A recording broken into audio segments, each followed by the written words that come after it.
Hello साथियों, स्वागत है आपका आपके अपने यूट्यूब चैनल सक्सेस एक्सप्रेस में। साथियों, हम डीएलएड चतुर्थ सेमेस्टर के प्रथम प्रश्न पत्र आरंभिक स्तर पर भाषा को पढ़ रहे थे, जिसके अंतर्गत आज हम चैप्टर नंबर 4 स्वर, व्यंजन तथा व्यंजन समूह को सीखेंगे। जिन साथियों ने हमारी पिछली वीडियो को नहीं देखा है, डिस्क्रिप्शन में लिंक दिया गया है, वह लिंक पर क्लिक करके वीडियो को देख सकते हैं। साथियों, वीडियो को ज़्यादा से ज़्यादा अपने ग्रुप में मित्रों को शेयर कर दें, जिससे वह भी अपनी तैयारी को और बेहतर बना सकें। चैप्टर नंबर 4 है हमारा स्वरों, व्यंजनों तथा व्यंजन समूह को सुनकर समझना। स्वर, जिन वर्णों का उच्चारण करते समय किसी अन्य वर्ण की सहायता नहीं ली जाती, उन्हें हम स्वर कहते हैं। जैसे आ, ई और ऊ, ये हमारी क्या हैं? ये हमारे साथियों स्वर कहलाते हैं। आगे हम देखेंगे वर्ण क्या होते हैं। ऐसी ध्वनियाँ जिनके टुकड़े नहीं हो सकते, उन्हें हम वर्ण कहते हैं। व्यंजन क्या होते हैं? तो व्यंजन वर्ण वे वर्ण होते हैं जिन वर्णों का उच्चारण करते समय स्वरों की सहायता ली जाती है। किसकी सहायता ली जाती है साथियों? स्वरों की सहायता ली जाती है, उन्हें हम व्यंजन कहते हैं। और स्वर किसे कहते हैं? स्वर उन वर्णों को कहते हैं जिनका उच्चारण करते समय किसी अन्य वर्ण की सहायता नहीं ली जाती, उन्हें हम स्वर कहते हैं। अगला टॉपिक है स्वर के भेद। स्वर के कितने भेद होते हैं? तो सबसे पहले हम बात करेंगे उच्चारण के आधार पर। उच्चारण के आधार पर स्वर के 3 भेद होते हैं। पहला ह्रस्व स्वर। ह्रस्व स्वर किसे कहते हैं? जिनके उच्चारण में एक मात्रा का समय लगता है। जैसे अ, इ, उ। आगे बढ़ते हैं, आगे देखते हैं हम दीर्घ स्वर क्या होते हैं। वे स्वर जिनके उच्चारण में ह्रस्व स्वर से दोगुना समय लगता है, उन्हें दीर्घ स्वर कहते हैं। ह्रस्व स्वर से दुगना कैसे? जैसे ये हमारा बड़ा, तो इसको जब हम टुकड़े करेंगे तो हमारा बनेगा आ प्लस आ। तो ये ह्रस्व है, इसका एक मात्रा का समय और एक मात्रा का समय, इसका तो ह्रस्व का 2 गुना, ह्रस्व से 2 गुना समय लगता है, उसे हम दीर्घ स्वर कहते हैं। आगे बढ़ते हैं और देखते हैं प्लुत स्वर क्या होते हैं। वे स्वर जिनके उच्चारण में 3 मात्रा का समय या 3 गुना समय लगता है, वे प्लुत स्वर कहलाते हैं। जैसे ओम, राम। अगला बहुत ही महत्वपूर्ण प्रश्न है, प्रश्न किसे कहते हैं? इसके प्रकार बताइए। तो प्रश्न किसे कहते हैं? ध्वनियों के उच्चारण से होने वाले यत्न को प्रश्न कहते हैं। ध्वनियों के उच्चारण से होने वाले यत्न को प्रश्न कहते हैं।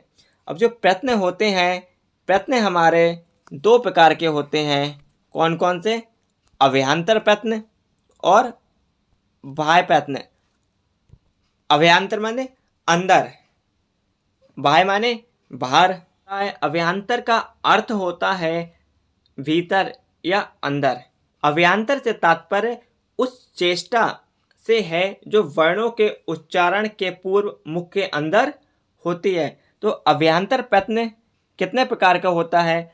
जो अभ्यंतर प्रश्न होते हैं वो हमारे 5 प्रकार के होते हैं। यह प्रश्न बहुविकल्पीय में पूछा जा सकता है कि अभ्यंतर प्रश्न कितने प्रकार के होते हैं।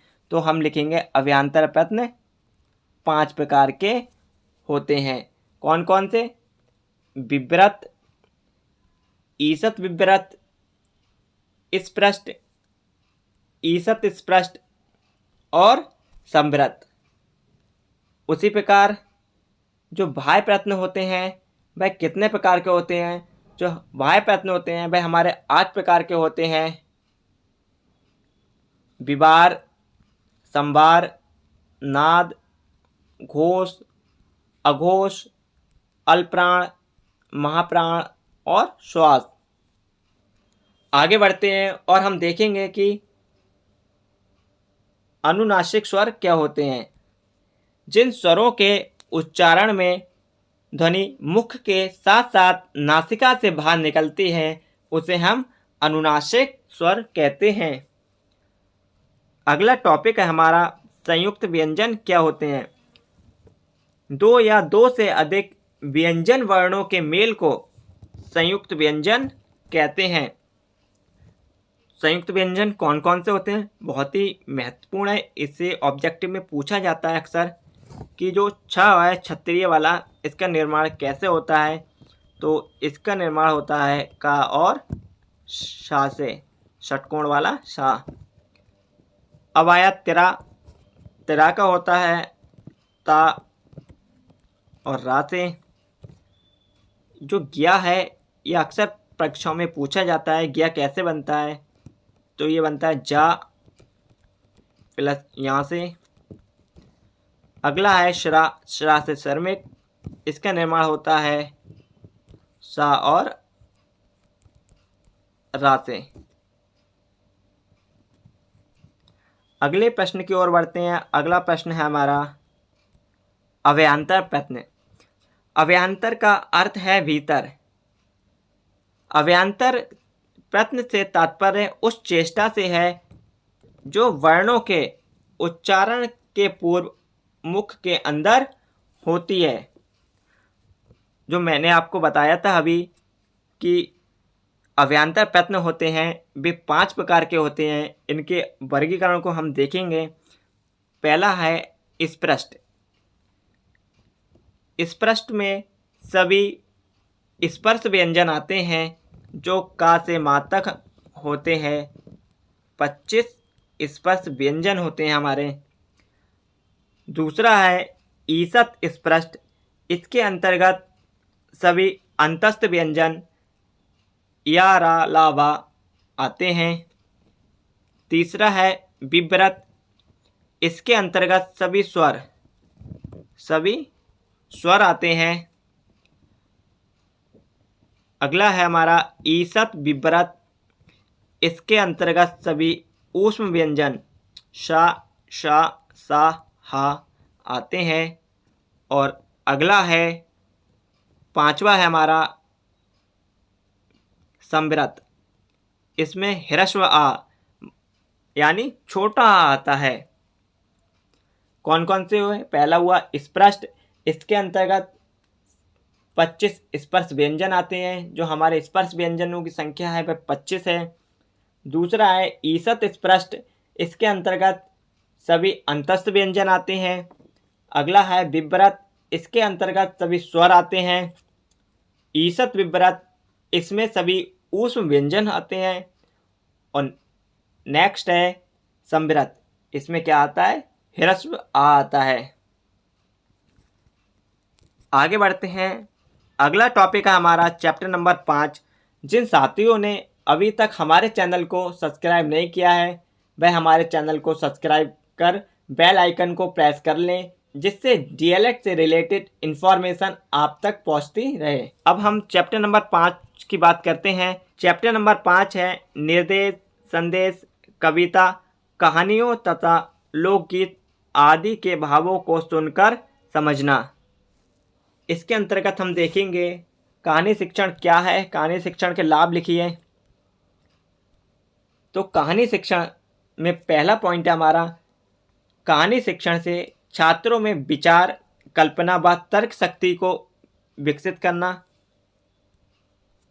अगला है छात्रों की मौखिक व लिखित अभिव्यक्ति को विकसित करना। कहानी शिक्षण से स्मरण शक्ति का विकास होता है। अगला पॉइंट है इसमें, कहानी शिक्षण मनोरंजन के साधक है। अगला पॉइंट है, छात्रों को कहानी शिक्षण के द्वारा छात्रों को मुहावरे व लोकोक्ति का ज्ञान कराना, छात्रों की साहित्य में रुचि विकसित करना, कहानी शिक्षण के द्वारा छात्रों में सामाजिकता की भावना को विकसित करना। आगे बढ़ते हैं। अगला प्रश्न है हमारा, लोकगीत क्या होते हैं? लोकगीत क्या होते हैं?